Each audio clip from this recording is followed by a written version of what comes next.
Good afternoon, good evening, and good morning from wherever you are, and welcome to my review of The Iron Claw, a wrestling biopic centered around the Von Erich family. Now, first things first, this was a great film. The performances, phenomenal. Fritz Von Erich, played by, I think it was Holt McCallany. I always mess up his name. I mean, I love that actor anyway, but he was great. He wasn't evil enough, though, because Fritz was a bigger prick in real life.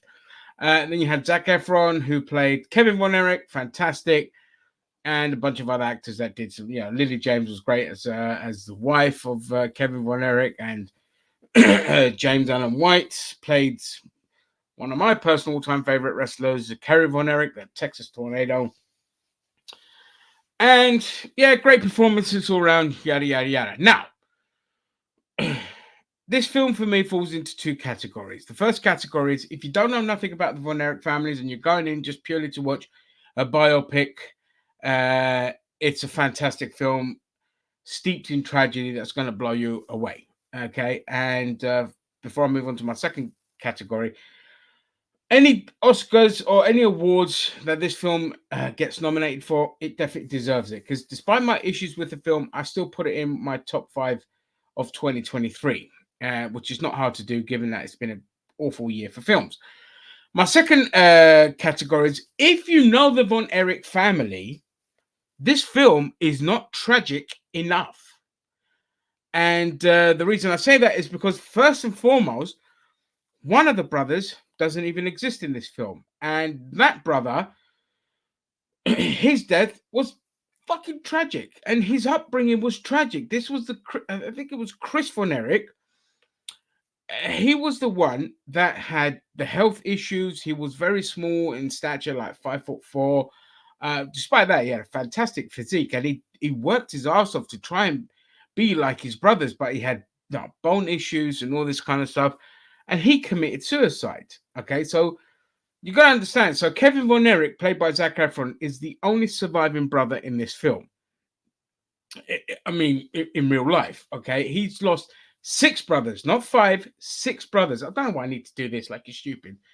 All right, the first brother died when he was only 3 or 4 years old. I think he got electrocuted. They mention it in the film. They don't really show it. Should they have shown it? I think they should have, because that kind of sets the precedent of the Von Erich curse. But they don't show that. They just talk about it. But Chris's death, I think they did a huge disservice not having his death in this film, because all his struggles, and he tried to fight so hard to be like his older brothers, and in the end, just at 22 years old, he just committed suicide. And he even spoke to Kevin, the only surviving brother, before he committed suicide. Having that in the film would have been an extra punch in the gut that people would have felt, and it would have just thrown the awards straight at this film even more so. Now, my other gripes with this film are thusly: the film should have been split and focused on two of the brothers equally. Unfortunately, the main focus of this film is Kevin Von Erich, played by Zac Efron. Fantastic, great performance, and all of that. However, he is not. I mean, early on before his death, we get a good focus on David Von Erich as well. But Kerry Von Erich, who went on to be the most successful of all the Von Erichs, chiseled God, handsome as fuck, and if he didn't have his issues, I'm in no doubt he would have been a WWF World Champion. But he got the second biggest trophy, which was the Intercontinental Championship. However, he committed suicide. He had a lot of addiction problems, especially to painkillers and all this kind of stuff. He suffered a tragic motorbike accident, and because he tried to walk on his foot prematurely, it ended up having to be amputated. So we're talking about a guy, the most decorated brother, who went through, I think, half of his career with just one foot, and managed to become the WWF Intercontinental Championship.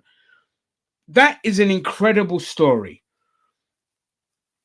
it's barely talked about in this. It's happening. Kerry stuff is happening in the background.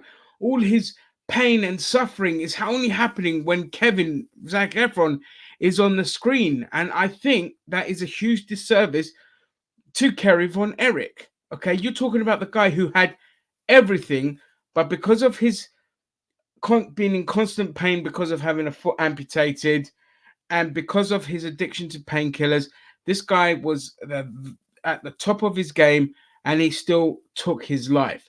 That is far more tragic to me than focusing on Kevin and the losses that he suffered because of his brothers dying around him. It also doesn't mention the fact that Kerry Von Erich had two daughters. It makes it out that he died alone. He also had a wife. I don't know if they were married still at the time or not, but he had a wife. David Von Erich, the one who dies in Japan from a condition that could have been treated had he gone to the fucking doctors, he also had a child.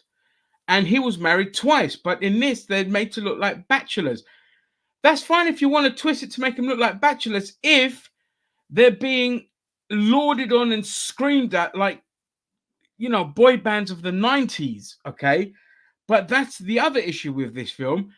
It doesn't show just how popular the Von Erichs are. You don't get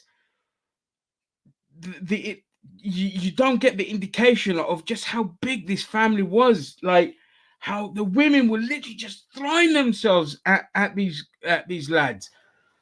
All right, it's only the only you only get an understanding of how popular they were by the behind the scenes stuff and how they're booked to fight against the world champions like Harley Race and Ric Flair. But outside of that and what's happening outside the arena, you don't get to see that popularity, and that these guys were rock stars of wrestling, young, handsome, chiseled lads, and women were just throwing themselves out. None of that is in this film.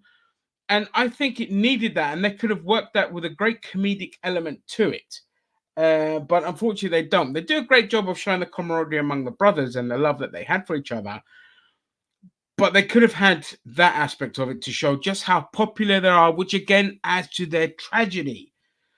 So yeah, that was another thing. So these omissions, it makes the family feel smaller, and it makes the film feel a lot more shallow than their tragedy actually was. And yeah, I just they should have split it between Kevin and Kerry. They should have both been the focus of the film.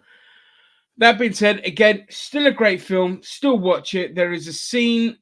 Again, I am talking spoilers in this film, but there is a scene when Kerry dies, and he's basically in heaven with his brothers, and they finally meet together, and they also get their oldest brother, who's still like a little bambino. And by the way, that child looks exactly like I think it was it John? I can't remember what his name was, but it looks just like him. And that scene was very touching and very much in the feels. I also forget to mention, obviously, they lost the other brother, Mike, who was more musically gifted, but kind of pressured to become a wrestler as well, especially after the death of his brother, I think. And yeah, he suffered from he had a shoulder injury, and then whilst having surgery, he ended up with toxic shock syndrome, which completely messed his body up. He went into a coma, and then he was never the same again. But his father was still pressuring him to get back in the ring, become a wrestler. And sadly, he just took an overdose of booze and pills and killed himself. But again, so it is a very tragic film. But even that part was glossed over. Like that could have really been a great moment to show just what an arsehole Fritz was, or just how much about the business Fritz was, by having him talk shit to his son, who's got now mental health issues as well, brain damage and all this, and pressure him to get back in the ring. And his son's just like, I can't take the pressure anymore, and just takes his own life. Yeah, but despite all that, still a good film. Could have been even better. So I'm going to go ahead and give this film a 7 out of 10. If they split the film between Kerry and Kevin and focus a lot more on the stuff I mentioned, this would have been a straight up 10 out of 10 and one of the best biopics ever done. But those omissions, as a wrestling fan, are unacceptable. And so I can only give it a 7 out of 10. But if I was an outsider looking in, I'd have probably given it like a 9 or something. By that being said, yeah, do go watch the film, even though I've hit you with non-stop spoilers. It's well worth watching it. And yeah, that is all. Let normality resume. Bye-bye.